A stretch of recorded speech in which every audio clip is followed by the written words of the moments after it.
como fue el 1 de septiembre del año 2013. Fue una madrugada donde mataron a mi esposo. Según yo, que eran sueños. Estaba yo viendo a dos personas a mi alrededor y dos personas que tenían a mi esposo con una pistola, donde mi esposo decía: hagan lo que quieran conmigo, pero por favor a mi esposa y a mis hijos no lo toquen. Decía esa voz.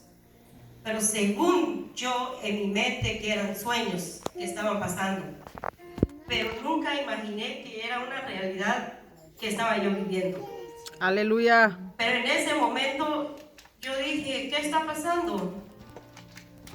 Cuando yo en ese momento reaccioné, dije que tengo que despertar, según yo, en ese sueño. Pero no eran sueños, eran realidades. No sé qué pasó en ese momento cuando yo me levanté y dije que no hicieran daño a mi esposo. Me levanté. Cuando me levanté, uno de los hombres que me tenían agarrada de la mano me golpearon por la cabeza. Y ahí perdí la conciencia, perdí todo. La verdad no sé qué hora fue y qué horas desperté. En esa madrugada me levanté porque tenía un hijo de 1 año con 15 días, perdón. Cuando mi hijo me dio una patada para que yo diera la pacha, pero casi que Dios tocó al niño solo para despertarme en donde yo estoy. Cuando desperté, tenía la mano atada, tenía la boca atada. Dije: oh Dios, ¿qué está pasando? No fue un sueño, fue realidad lo que pasó en ese momento. Pero cuando vi a mi alrededor, mi cuarto, dejé mi cuarto todo ordenado, todo estaba bien. Pero ¿qué pasó? Mi ropa tirado, gaveteros abiertos, mi esposo no estaba a mi par, uno de mis hijos no estaba, que es Ángel, que tiene 14 años ahora. Como les digo, no lo dejé porque mi hijo vio cómo mataron a su papá. Y para él, al escuchar eso, él como que se queda en un shock. Es como que quedó mi hijo traumado, pero gracias a Dios, ahora él poco a poco está superando. Pero en ese momento, hermanos, yo busqué a mi hijo, busqué a mi esposo, dije: oh Dios, ¿y mis hijos? ¿Qué está pasando? Cuando salí de mi propio cuarto, pasé a la par. Tengo un cuarto más de una trabajadora de nosotros, pero lamentablemente ella se fue de vacación porque ese era plan de Dios. Cuando fui en el cuarto, hermano, créanme que algo, según mi mente, que no podía sobrevivir en eso. En ese momento que llegué a ver a mi esposo atado en la cama, heridas, según yo solo vi la herida en el abdomen donde se miraba todo lo que tenía uno en el cuerpo. Venía sangre de la boca porque mi mano estaba así. Quise poner encima del estómago de mi esposo, quería parar la sangre. Quería parar la sangre, pero la sangre no venía de la boca, sino que tuvo él unos cortes, le cortaron el cuello, le cortaron el corazón, todo. Pero en realidad era algo muy duro para nosotros, porque no fue fácil. Al ver a mi esposo así, todavía él seguía con signos vitales.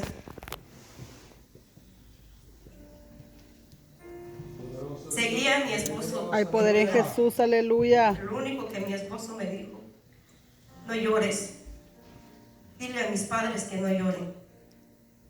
Él volteó a ver arriba y dijo: oh Dios mío, perdóname si te he fallado. Fue lo único que escuché. Al verlo debajo de la cama, era como abrir una llave, sangre que corría. Solo cuando vi la sangre me senté, porque yo no sabía qué hacer. Me quedé sentada con la mano atada, con la boca. No podía gritar porque estaba atada. En ese momento, no sé qué Dios hizo conmigo, mientras que mi hijo Ángel me cuenta todo eso, que estaba debajo de la mesa, vio todo cuando él me vio salir. Cuando mi hijo me vio salir, él lo primero que hizo, y él pensó que los delincuentes que mataron a su papá ya no están. Porque si mi mamá salió, fue lo que él dijo, si mi mamá salió es porque ellos ya no están. Mi hijo se metió a la cama y yo no sé cómo bajé de tercer nivel, no sé cómo, pero llegué debajo de donde estaba la tienda de nosotros. Llegué un muchacho que yo conozco, que es amigo de mis hermanos. Él decía playa, playa. Entonces dije, son a las 3 de la mañana, 4 de la mañana o 5, no sé. Pero cuando yo me acerqué a él, le dije, solo le mostré la mano, le dije, Él me dijo, Anita, ¿qué está pasando? Él mismo me cortó eso, lo que tenía en la boca, lo que tenía en la mano. Lo que él hizo, no me levantó. Él no me llevó ni a un hospital, no me llevó a nada, sino que él hizo lo que fue a la policía y le dijo a la policía que nos ayudara. Y lo primero que la policía dijo, quizás será problema matrimonial, estaban peleando o él estaba borracho, fue lo que dijo la policía. No hizo nada para ayudarnos. En ese momento hablé, dije unos familiares frente de mí, yo dije el nombre de mi primo, fue el que me salvó. Lo primero que dijo el doctor cuando llegué al hospital, según que a las 5 de la mañana llegué, si esta mujer no hubiera venido en 15 minutos, se hubiera muerto. Se hubiera muerto. Me convulsioné, me inyectaron 3 tipos de droga que no entendí qué era. Me golpearon en la cabeza, tengo una operación en la cabeza. Después de que pasó todo eso, estuve en el hospital, como tipo de las 10 de la mañana, llega la policía, allí la policía quiso hacer su trabajo, totalmente. Estaba yo desorientada, porque casi perdí la conciencia. Llega la policía, me dice, firma este documento, donde será trasladado el cuerpo de su esposo, Ali Nassif. Yo firmé, pero no era cierto que yo firmé un documento para que mi esposo sea trasladado al INASIF. Firmé para que yo fuera a la cárcel. Fui a la cárcel. Me trasladaron a la cárcel porque me culparon a mí que yo maté a mi esposo. Pero la persona que habló ahí, porque el matrimonio de mis padres sigue destruido ahorita, porque el diablo quiso destruir la vida de mis padres, porque en ese momento la amante de mi padre fue a decirle al ministerio que yo maté a mi esposo, culpándome, porque sabía ella, porque mi papá le contaba todo, que mi mamá quería mucho a mi esposo, que mi esposo era otro hijo más para ella. Y en ese momento, hermano, créame, fui a la cárcel. El 1 de septiembre del 2013, nunca se me va a olvidar. Es algo que te marca en la vida, pero es algo que Dios está haciendo un proceso grande. Fui a la cárcel a las 6 de la tarde, me trasladaron a Santa Eulalia. Y en ese momento fui trasladada y le dije a Dios, porque yo, ¿qué es lo que está pasando? Nunca imaginé de lo que Dios estaba haciendo en mí. Créanme, hermano, yo vengo de una iglesia donde no se practica el ayuno, donde no hay una vigilia de oración como estamos ahorita. No hay. Solo hay una iglesia, no es que hablo mal de mi iglesia. Solo hay una iglesia donde dice, venga por su diezmo, fuiste a dejar tu diezmo y te van a buscar y van a orar por ti. Ahí no más. Si cuando estás en tu proceso, a veces tu propio pastor se olvida de ti. Pero veo este siervo que está aquí. Este siervo que está aquí, yo sé que este siervo ha derramado lágrimas por sus ovejas que hemos sido nosotros. Aleluya. Por nuestra vida, hay que dar gracias a Dios, orar por nuestro siervo, para que Dios lo siga usando, para que Dios se manifieste más en él. En ese momento, hermanos, cuando fui a la cárcel, un borracho me dice, ¿qué sabía el muchacho? ¿Qué sabía el pobre borracho? ¿Qué es lo que está pasando con mi vida? Cuando el muchacho me dice, niña, me dice él, ¿tú no mataste a tu esposo? Tú vas a salir libre. ¿Qué sabía él? Si en ese momento no había salido en el diario, fue el siguiente día que yo vi el diario, él no sabía. Aleluya. No sabía. Y doy honra y gloria a Dios porque en ese momento, el 1 de septiembre, pero a las 12 de la noche, porque el Señor me dijo, le dije, ¿qué hora es? Quedan 5 minutos para las 12. Aparecía el cuerpo de mi esposo, como ver aquí. Me decía, mira lo que tú has hecho, quítate la vida. Fue lo que me decía. Pero le dije a Dios, Dios, hazme recordar, porque yo no recuerdo nada si yo hice eso. Me dice otra vez, mira lo que tú has hecho, quítate la vida. Le dije a Dios, Señor, hazme recordar nuevamente. Pero apareció la tercera, le dije a Dios, Señor, yo reprendo, porque ese es el diablo, no es mi esposo. El cuerpo de mi esposo está en Nasif. Fue lo que yo le dije a Dios. Un trueno que nunca se me olvida, ese trueno es como que cuando llueve, un trueno fuerte. En ese trueno me decía, no te preocupes, yo te traje en este lugar, porque tengo planes y propósitos sobre tu vida. Aleluya. Gloria a Pero Dios. aún aquí empieza tu proceso. Te voy a hacer llorar más. De allí te haré llorar más porque quiero algo de ti. Tengo propósitos. Tengo algo mejor para ti. Le dije a Dios, Señor, vuelve a hablar de nuevo si eres tú, para que el diablo no me confunda. Dios me habló nuevamente, me dijo, no te preocupes, yo te sacaré de este lugar. Aleluya. Yo te voy a manifestar en ti, porque yo te voy a sacar. Te sacaré a las 3 de la tarde. Fue lo que Dios me dijo. Pero por ser humano dudé nuevamente. El día domingo fui trasladada. El día lunes fue casualidad que fue feriado. Y el 3 de septiembre, un día martes. Solo escuché en un radio a las 9 de la mañana que acompañaran a la familia Pedro Félix a enterrar a su familia. Yo llorando dije, ¿por qué no puedo enterrar a mi esposo? Pero te pido, Señor, que me perdones. Pero yo no puedo más, ya no aguanto con esto. Pero créame, hermano, que llegó esa hora a las 2:30 de la tarde, el 3 de septiembre. Dice en una carta, una pequeñita carta, Dios la bendiga, hermana Anita. Dios va a hacer una obra hoy en su vida. Hoy declaro que usted va a ser libre. Y el Señor policía me dice, ¿quién es el Señor? Yo le dije que no sé, no conozco quién es ese pastor. Pero la señora que está allí, que es Rosa Pascual, ella es mi hermana, pero ella sí es pastora. Me dijeron, ella no puede pasar, porque ella es tu familia. Tiene que ser alguien que no sea tu familia, dejaré pasar. Pero esa carta no se lee.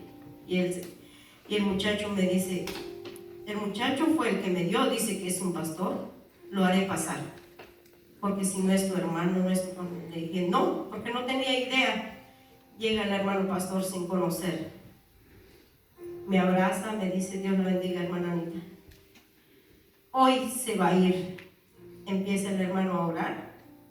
Dios habla a través de él. Dice, no te preocupes, yo te sacaré de este lugar. Pero ¿por qué dudas, pues, si yo te he hablado a ti para que creas que sí, yo existo?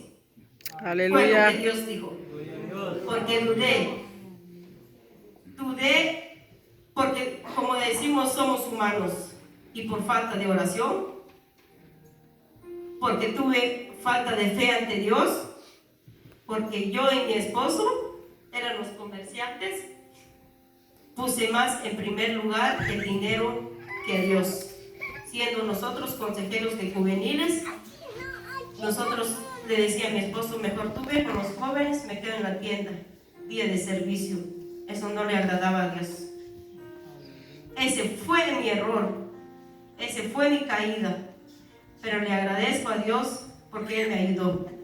Ese día, hermana, créanme, llegué a las 2:45, me pusieron llave en la mano como un criminal, como han visto cualquier persona ahorita que cometió un delito, fue lo que me hicieron.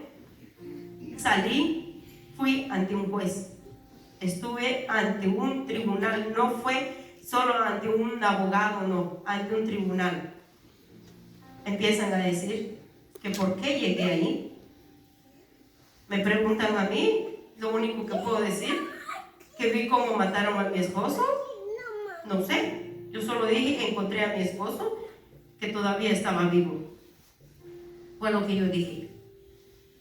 Mientras que el fiscal hablaba y el Ministerio Público hablaba y el juez solo estaba escuchando, y mi abogada a mi par, y Dios me dio una abogada sin que yo lo busqué. Ella decía, Anita, yo voy a pelear tu caso. ¿Cuál caso? Si no tengo ni un caso, no hice ni un delito. Pero Dios estaba obrando. En ese momento, cuando hablaron de todo, créanme, hermanos, me olvidé de todo. Lo único que sé que tenía yo un esposo, lo único que sé que yo vi cómo estaba mi esposo, pero más jamás me acordé de mis hijos, que yo era una madre. Nunca me acordé de eso. En ese momento, cuando el juez me dice, ¿sabes qué? Me dice, eres libre, mujer, porque desde que fuiste a poner tu huella, porque me chequearon a mí, tu huella no aparece en el cuerpo de tu esposo. Huellas diferentes que aparecen. Pero el juez le pregunta al ministerio, ¿por qué tú la has traído? No, pero la acusaron que ella fue la que mató. Quiero la identificación. ¿Quién fue la persona que la acusó? Y él dijo, no tengo, porque la persona que la acusó temía a su vida. Y el juez dijo, ¿y por qué confirma que sí fue ella? ¿Por qué no gritó si lo vio? ¿Por qué no hizo algo para salvar esa vida? ¿Y por qué la abogada tiene número de DPI, nombre del testigo quien desató a la mujer y sus doctores? ¿Por qué los doctores dicen en este documento que ella tiene malherida? ¿El muerto se levantó para amarrarla? ¿Para que su mujer no sea culpable? No. Aquí está el nombre del muchacho y aquí está todo. Si algo le pasa a esta mujer, quedará sobre ti. Y tú serás sentenciado por ella. Lo que decía el juez. Y en ese momento, hermano, créanme que todo estaba a mi favor. Pero mientras mi mente no estaba ahí. Porque no sabía qué es lo que pasó en verdad. Y cuando veo y me dice el juez, eres libre. Eres libre. Y lo único que le dije al juez, yo no me quiero ir. Me quiero quedar, prefiero morir. ¿Qué esperanza tengo afuera si yo ya no tengo mi esposo? Fue lo que yo dije en ese momento. Y el juez me dice, no. ¿Quieres escuchar esto? Y mi suegro dice, regresen a mi nuera porque yo sé cómo era ella con mi hijo. Yo testifico por mi nuera y cartas de pastores que ellos fueron líderes de la iglesia. Y el juez me dice, hay algo más, quiero que escuches. Fue ahí donde Dios me tocó el corazón, que Dios me hizo regresar a mi cuerpo. Cuando escuché, el juez me dice, te voy a leer esto. Oh Dios mío, mi padre ha muerto. Mi madre está desaparecida. No sé si está secuestrada o está muerta. Pero señor policía, ayúdenme, busquen a mi mami. Soy Pedrito. Cuando escuché esa voz, recordé que sí tenía yo hijos. ¿Por quién luchar? Tenía hijos por quién luchar. Créame, en ese momento, para mí todo se había acabado. Que no existía una solución. Tiempo después de que salí en esa hora, que Dios me dio la hora exacta, a las 3 de la tarde del 3 de septiembre, salí. Me volví a mi casa donde estaba mi familia. Ya ni me acordaba que yo estaba embarazada, que tenía mes 15 días de embarazo. No me acordaba. Pero por la gracia de Dios, mi hijo Freddy Otoniel Pedro Francisco está en vida. Gloria a Dios. Le damos gracias a Dios por nosotros. Aleluya.